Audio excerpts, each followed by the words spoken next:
It gives me great pleasure to have Roger Smith join us as KJAZZ Radio UK's featured artist and also on this edition of On the Mic. Roger's a great day job as he plays keyboards for a band that has been going strong for around 44 years. Tower of Power, or TOP for short, are an American R&B based band best known for their funky soul sound, highlighted by a powerful horn section and precisely syncopated bass guitar lines. Outside Tower of Power, Roger has a successful solo career, which, as we will explore, involves some top, excuse the pun, names in the business. He also produces a number of up-and-coming artists too. In short, Roger is living the musical dream and is a highly sought-after musician, whether it be for collaboration projects or utilising his exceptional skills as a producer. Roger, a warm welcome to you, and thanks for taking the time from touring with Tower of Power to share with us and the listener. Thanks so much for having me. It's great to be here. Roger, a good place to start, and a question I ask a number of musicians is, where do you come from, and is your family a musical one? I was born in Dallas, Texas, and from my earliest recollection, the only musical person in my family that I can recall was my cousin Leonard. He played a great blues guitar and a mean harmonica. Could you share with us some of your earliest musical memories? Some of my earliest musical memories. That's a good question. I think I was fortunate in that my parents, along with a lot of the friends in the neighborhood that I lived in, their parents also, they'd have house parties, every once in a while. And we didn't have a babysitter. They'd bring us to the party with them.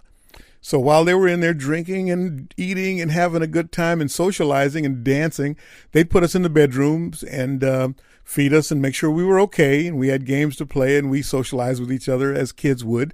But what we would do would keep the door kind of cracked and watch them dance. And even more than that, the music they were listening to really made us, I didn't realize what an impact it had on me until I was an adult. They would be listening to tunes from Mr. Brooke Benton, Miss Dinah Washington, or Little Dinah, Little Milton, the fabulous B.B. King, Mr. Jackie Wilson, Sam Cooke, Eartha Kitt, Lena Horne, Sarah Vaughan, and the list goes on and on and on and on. And it must have been, maybe 3 to 5 years in this particular neighborhood we lived in that these kind of things would go on. And that just really had a huge impact on me as a child. And even to this day, I still have vinyl records of Mr. Brooke Benton, Little Dinah, Little Milton, B.B. King, Jackie Wilson, Sam Cooke, and it has a huge impact on me and some of the music that I write to this day. How old were you, Roger, when you first learned to play an instrument or sing? I think I was 9 years old, and it was a piano. Didn't know the concept of singing yet. I think I did more yelling and screeching than anything else. What kind of music did you listen to when you were growing up, and has that influenced the kind of music you like to perform now, Roger? Well, growing up, I listened to a lot of R&B, soul, and jazz. And yes, it has a huge influence in the way that we perform my music to this day. Who inspired your love of music? I'd have to say it's my mother and father. Did you perform as a child with the school orchestra or choir, or with bands or choirs outside of the school? No, I never performed in school because I wasn't formally taught and I couldn't read music. But I did play with our church choir sometimes, and I played at church service sometimes, whenever I knew the song well enough. Were there any other interests outside of music that you had as a child, Roger? Yeah, I had an old 57 Ford Fairlane 500, and my dad and I tinkered around with it, and I guess you would consider it a hot rod by today's standards. It was a pretty cool car. So I love to mess around with motors and kind of handy with the tools and the wrenches with motors and things like that. So I love that.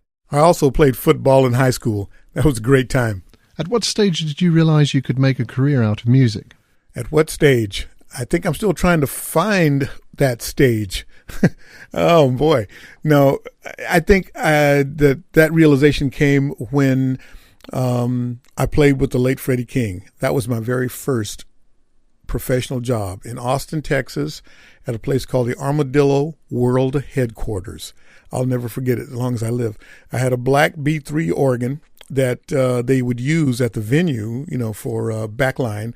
And backline, for all you folks who don't know what that is, that's rental gear that the promoters would rent for the artists, their guest artists that would be coming in. Anyway, my B3 was part of that rental gear. It just so happened that Freddie's organ player didn't show up for this gig. Fate would have it, he was very ill. So here's this young kid, with a lot of moxie and brass, So I ran up to his hotel room and said, "Hey, Freddie, I'll play," and not knowing one of his songs. And Freddie said, "Okay, man, come on, do it." Did well, I guess, because I wound up playing with the late Freddie King for just about a month until his organ player could return. That was kind of like the realization, okay, I really want to do this now. Do you write your own music? And if so, do you enjoy that as much as performing? Yes, I do write my own music.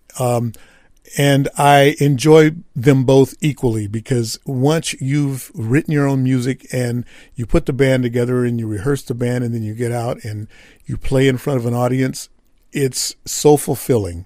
So I think they're both kind of equal, to really see something that you've created come to fruition, especially with the appreciation of an audience. No other feeling like it. Roger, how did you get your career started, and when did you play your first professional gigs? A dear friend of mine by the name of David Coonert, who's a independent radio consultant. In other words, he helps you get your tunes placed on radio when radio was really prevalent. He was really instrumental in getting me signed to the now defunct JVC record label.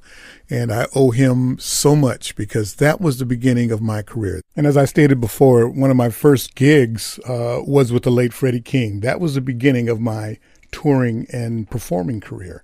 I had done several sidemen jobs with a lot of prominent musicians, but that was the beginning. How did keyboards end up being your instrument of choice? Because I really stunk at saxophone, I stunk at vibes, I stunk at bass and guitar. So the piano seemed to be a natural fit. Roger, has your musical taste changed over the years, and in what way?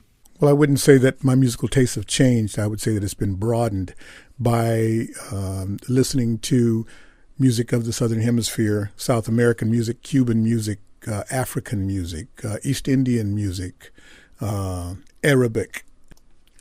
They've all been such a major influence helping me to form and shape my musical endeavors. What elements do you look for in a song that makes it especially satisfying for you to perform?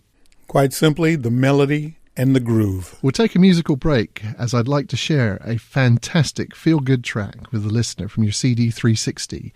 It's titled Fiesta. When we come back, we will talk about the veritable who's who of people Roger has worked with in his career, and also on his CD.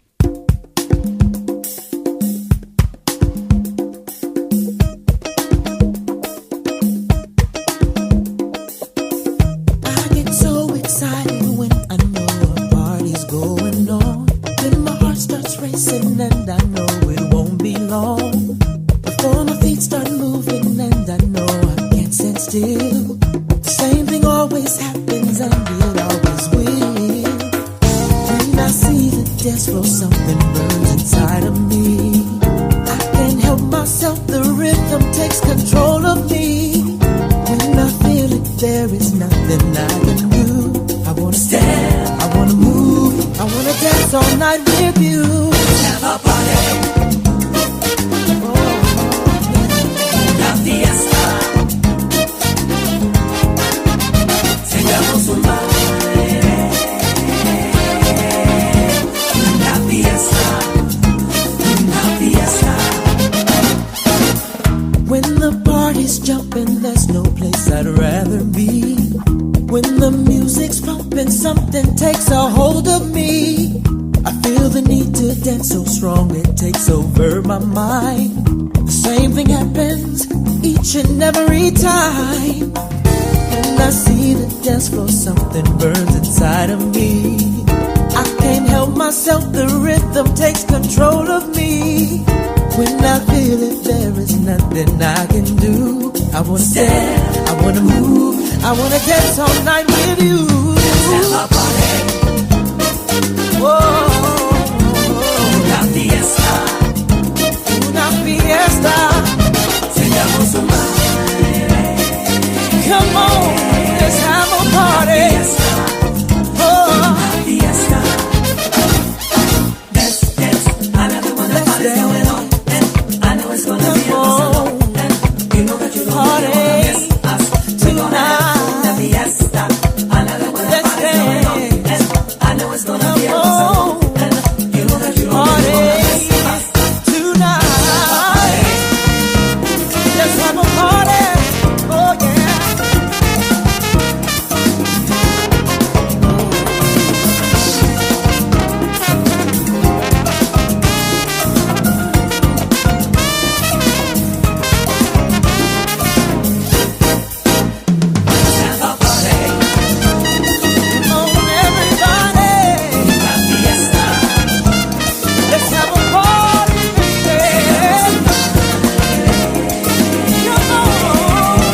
And we're back with Roger Smith here in the studio for On the Mic. And you just listened to Fiesta from Roger's CD 360. A real feeling of carnival in that song. What an amazing CD, Roger. And it happens to be our current featured CD here on KJAZZ Radio UK. And that's for good reason, as not only is there a great diversity of musical expression on this CD, which I think you'll agree with, there's also a cross-section of top musical names associated with the CD. The smooth jazz man himself, Dave Koz, for example, R&B world-famous band The Temptations. So, Roger, tell us more about what was the inspiration behind the CD and how did 360 come about? 360 is about all the songs that I've written for my Jazz Roscoe projects, which are more straight ahead and a lot more open formed songs. They're not as structured as quote unquote smooth jazz songs are. So I have a few of those on there, as well as some of my smooth jazz tunes that didn't get the radio play. So I wanted to kind of make the CD come together as a whole. So it took a while, but that's how the title 360 came about. I opened the CD with a party, closed it with a prayer. Put Your Faith in Me was the closer. The opener was Off the Hook Again. And everything else in between, that's how 360 kind of came about. It's a compilation of my last 8 CDs. And I hope you enjoy it. Can you tell us a little bit more about the collaborations you did in making the CD 360? Was that difficult to accomplish and coordinate? Oh, not at all, because like I stated before, this CD is a compilation. So basically I picked the songs from my previous 8 CDs and put them all together. The only collaboration was with me and an engineer, making sure that they all sonically were in tune with each other because they were all from different projects and different times and different studios. What was it like working with these musicians from very different backgrounds musically? It was absolutely enlightening. I was so educated in so many different ways, not only by the musicians, but by the different engineers that I've been blessed to work with.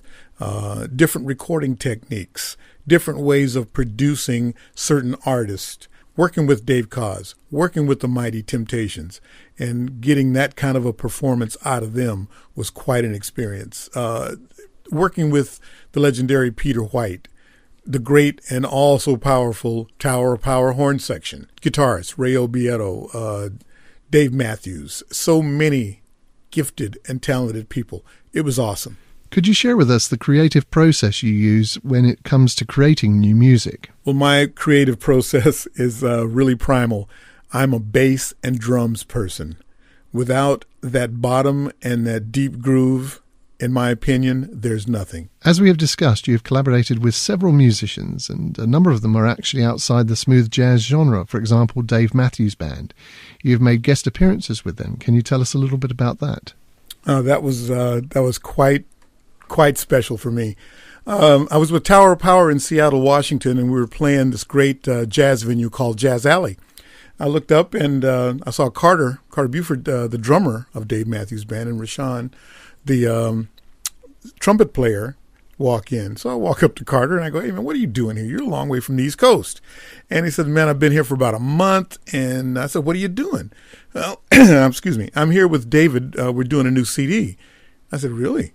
He said, "Yeah, it's about the first one in about 5 or so years that he's done, so it's quite anticipated." And I said, "Oh, no kidding. So you guys are going to be there tomorrow?" He said, "Yeah, we'll be there for a couple more days." So me, being me, said, open my big mouth, and I go, "Okay, well, look, do you have a B3 set up there?" He goes, "Yeah, we do." I said, "Well, okay, I'll be there tomorrow. About what's a good time? About 12? And he goes, "Are you serious?" I said, "Yeah, I'll be there at noon." He called Dave right away. Dave calls me up, and voila, here I am, the only guest artist on this Away from the World CD by the Dave Matthews Band. Quite an experience for me. I'm also looking forward to doing a few dates with the Dave Matthews Band at a couple of arenas and a couple of amphitheaters in Northern California. The first being Harvey's up in Lake Tahoe, the other Shoreline Amphitheater. The other will be the Mountain Winery Amphitheater in California. There's nothing like playing with these guys. They're fabulous musicians and great gentlemen, too. If you get the opportunity, if any of you happen to be on the West Coast, come and see us in September. Be fun. I think, Roger, this is a good time to ask where your music is available to purchase. Anytime's a good time to ask that question. My music is available at all the usual suspects. iTunes, CD Baby, Rhapsody, Amazon. Please check it out. I certainly hope and pray that you'll enjoy it. As I have mentioned, you also produce a number of young musicians. Can you tell us about that and any current projects and why you like working with younger talent? Well, I've been nurturing a young man named Robert Thomas, guitarist, songwriter, excellent singer-songwriter and guitarist. Also, another young man that I've recently signed on, his name is Tianum Tice. Sorry, he would be very upset about that. That's Tianum Tice, keyboardist, pianist, composer, lives in Rotterdam. He spent a couple of weeks here with me in the States. It was big fun with him. Also, another young gentleman named Justin Landtrip, more of an Americana sound. It's quite fulfilling to work with young people and to show them the pitfalls of the business as well as the beauty of it at the same time. To teach them the ins and outs of recording, the nuts and bolts of it, from engineering, even to wiring a studio. It's very important that they understand, quote unquote, the signal flow, as it were, from business to live on stage. And it's an honor to be a mentor to these young gentlemen. They're very talented, and the other kids that I work with also, it's a pleasure. It's a privilege. Moving on to live performance, which is your favorite venue to perform at? For me and my band, it's B.B. King's in New York City, Jazz Alley in Seattle, Washington, and also the Blue Note in Tokyo, Japan. Do you enjoy performing live? Oh, absolutely, man. Nothing like it. And Roger, what goes through your mind when you are in front of a large live audience? Oh man, it's always invigorating. Stage fright is not an issue. It's wanting to do your best for them. You know, it's always fulfilling to see a crowd giving you love back when you're giving your all. That's the best. Is there one of your own performances which you look back on as your best or favorite, and why? The year that I played the San Jose Jazz Festival, I had David Garibaldi on drums. I had the fabulous Curtis Olson on bass. And Tom E. Politzer, our lead tenor sax, was with me also. We're in the middle of one of my songs, and I'm on the B3. I turn to my right, and lo and behold, there's Dr. Lonnie Smith. And for you folks who don't know who that is, he is the B3 king. Now, if you don't know what a B3 is, Google it. But Dr. Lonnie Smith, one of my heroes, was standing right there on stage. Of course, I immediately got up. He sat down, and we played one of my tunes, and it was just a highlight for me. It's great. You play with Tower of Power on all their world tours. So what is the most difficult thing about being a professional musician? Some of the sacrifices you may have to make, nerves, etc., being away from home? Well, you know, I think the only sacrifice, and I think I can speak for a lot of touring musicians, is being away from home. That, you know, it's a sacrifice, but at the same time, we're blessed in that we are able to live our dreams, man. We're doing what we love, and that's performing for people, performing music that we've written on a worldwide stage. I mean, you can't be any more blessed than that. So, that's it. And my next question is, what is the best thing about it? Well, like I stated before, being able to play your songs on a worldwide stage and get that audience appreciation and love, there's nothing like it. How frequently does Tower of Power tour in Europe? Sometimes twice a year. Do you get the chance to perform any of your own music as part of the Tower of Power concert? No, the only music that I perform with the band may be some that I've co-written with him, but Roger Smith songs, no. It's all about Tower Power. Turning the attention to what Roger likes musically, what are you currently listening to on your favorite media player? Keyboardist supreme, Frank McComb. Roger, who are some of your favorite artists, smooth jazz or otherwise? Well, I'm old school, man, and I can't seem to get my head wrapped around anything but a lot of good soul and R&B. I still love Aretha Franklin, James Brown, anything from that era. Do you go to watch gigs as a member of the audience very often? Not too often. When I do, it's usually a special performance or either some friends. I'm on the road so much, it's hard to leave home. And finally, what are you up to currently? And are there any new CDs planned, Roger? Well, right now I'm in the studio with Tower of Power. We're working on a new CD, and it's going to be pretty exciting. A lot of cool guest artists on that. I'm working on a new CD as well, and staying busy producing the young artist that I mentioned earlier. That's Justin, Robert, and Tianum. Roger Smith, a big thank you for sharing your time with KJAZZ Radio UK. May I take this moment to wish you well with Tower of Power and also your solo career. And we hope to hear a lot more music from Roger Smith in the future. And we'd love to welcome you back for a future interview as well. Thank you for having me. It's been a pleasure. Roger.